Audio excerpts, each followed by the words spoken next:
Hey Math 1B, I've got a new video for you. It's over 3.5. It's all about scientific notation. So the first thing I wanted to do is sort of just, unpack what scientific notation actually is. Scientific notation is a way to represent really big numbers or really small numbers.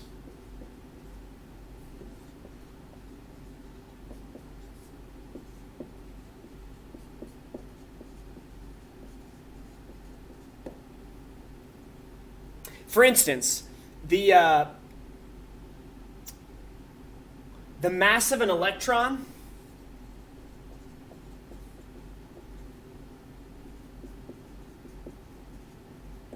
is 9.1 times 10 to the negative 31 kilograms. That is so astronomically small that we can barely measure it. All right, but you could also think of something much larger, like the mass of Earth. Okay? So let me just, I don't have that off the top of my head. I'll look that up.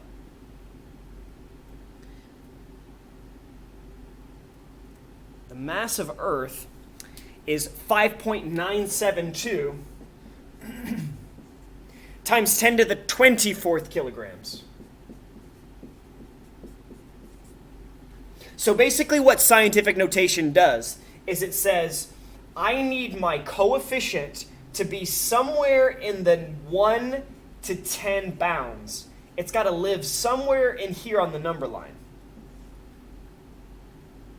And then my power of 10 will yield positive numbers for really big numbers. So positive exponents yield really big. So positive exponents equals large numbers.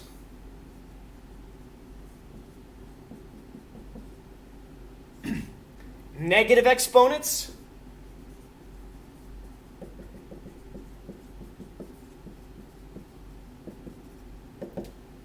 those will yield really small ones.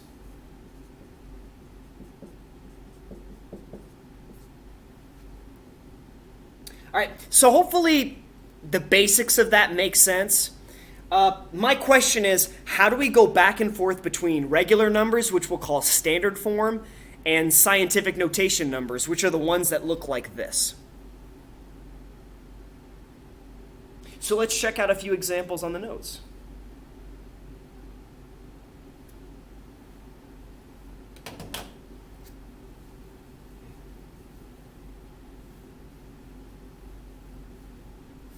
So if we start with a number in standard form, that's what this is called. How do we get it so that the front number is in between 1 and 10? Well, it's actually a pretty simple procedure.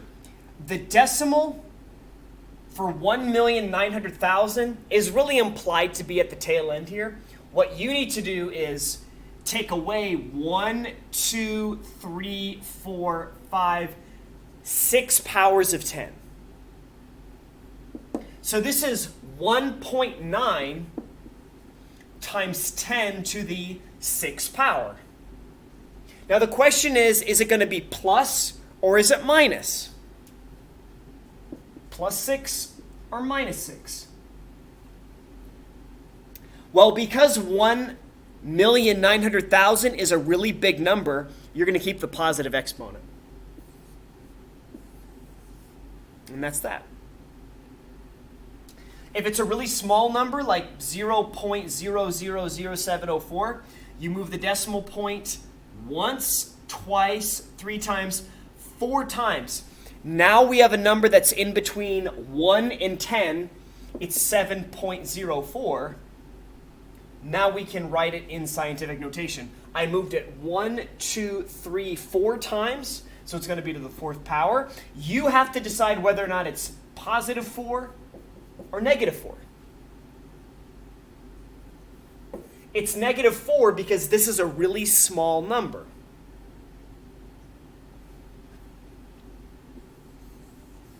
See how simple this is? When you check out 0.00000000661, you're just moving the decimal point. 1, 2, 3, 4, 5, 6, 7, 8 powers of 10. So it's 6.61 times 8 powers of 10. You ask yourself, is this positive 8 or negative 8? Since it's a tiny number to begin with, you keep the negative.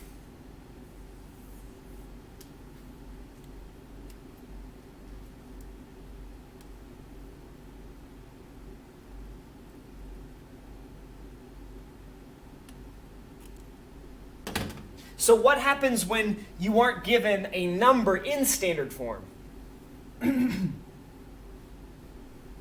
What happens if it's something written as 5 trillion? Well, your job is to be able to write 5 trillion in standard form first. Okay, so just keep in mind that you can always work backwards. All right? It's 0, 0, 0, comma. If you put the 5 there, it would be 5,000. That's not 5 trillion. 0, 0, 0. If I put the 5 there, that would be 5 million. That's not 5 trillion. 0, 0, 0. If I put the 5 there, that would be 5 billion. That is not 5 trillion. 0, 0, 0. If I put the 5 there, now we're at 5 trillion.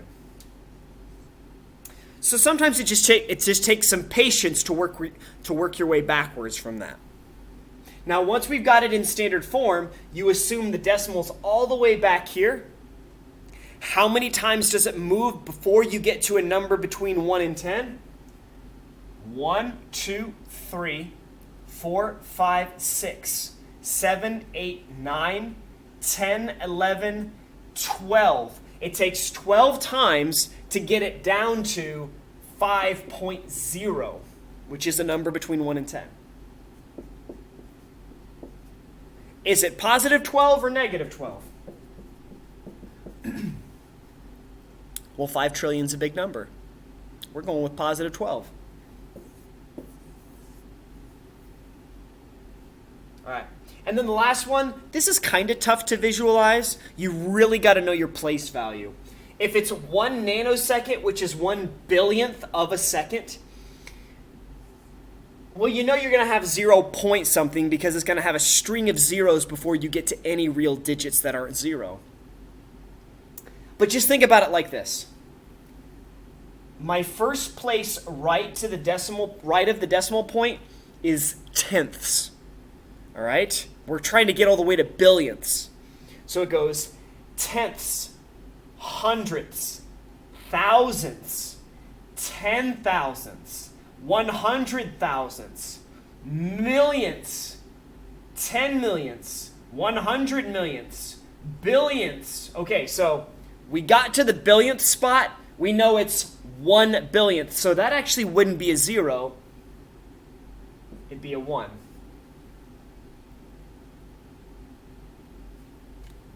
This is the point at which you would move the decimal place to get to a number that's between 1 and 10. 1, 2, 3, 4, 5, 6, 7, 8. It takes 9 times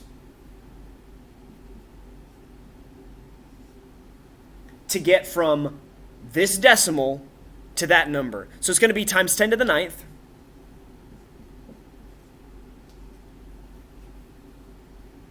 Is it positive 9 or is it negative 9?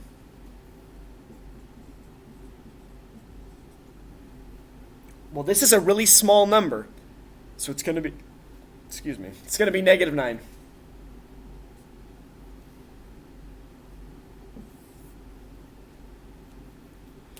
All right, so hopefully that makes sense. How do we get from standard form to scientific notation? Big numbers get positive exponents. Little numbers get negative exponents. Your coefficient, the number out front, should be between 1 and 10.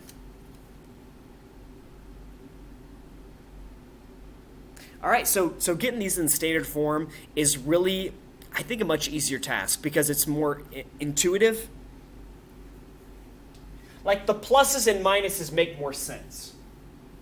What I mean by that is, when you see 10 to the 7, positive exponents mean it's a big number.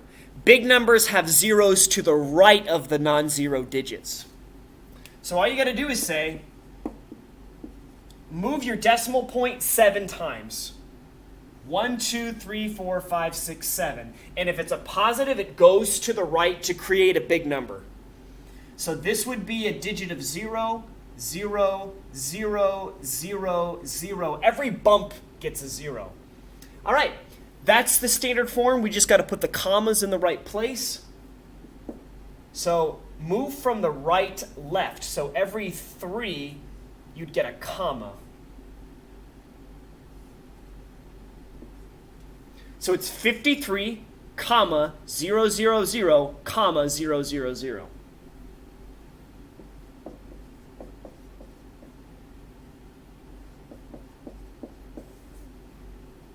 And just be able to identify that as 53 million as well. All right? This is 53 million written this way or 53 million written this way. Be able to do both. Notice, there are not 7 zeros. There's 1, 2, 3, 4, 5, 6 zeros. Okay, check part B. So we're moving the decimal point 5 times. If it's a positive 5, you move it to the right. 1, 2, 3, 4, 5. New decimal place is there. You've got 3 new zeros. The comma now goes between the 3 and the 0. So you're left with 913,000. Yeah. The only thing different about the negative exponents is you now have a bunch of zeros in between the decimal point and the first non-zero digit. So 1.09 times 10 to the negative 4 just means move the decimal point 1, 2, 3, 4 times, which means there's 3 decimals there, or 3 zero digits. And this is our answer. A lot of times people will want to put a 0 right there. I'm okay if you just leave it like this. But technically this is the formal way of doing it.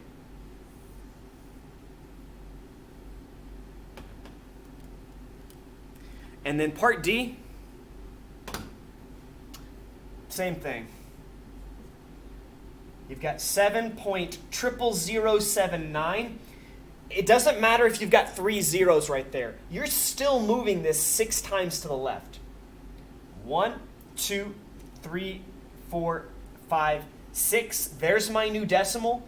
You've got zeros here, here, here, here, and here. For every bump, that represents a move of the decimal point.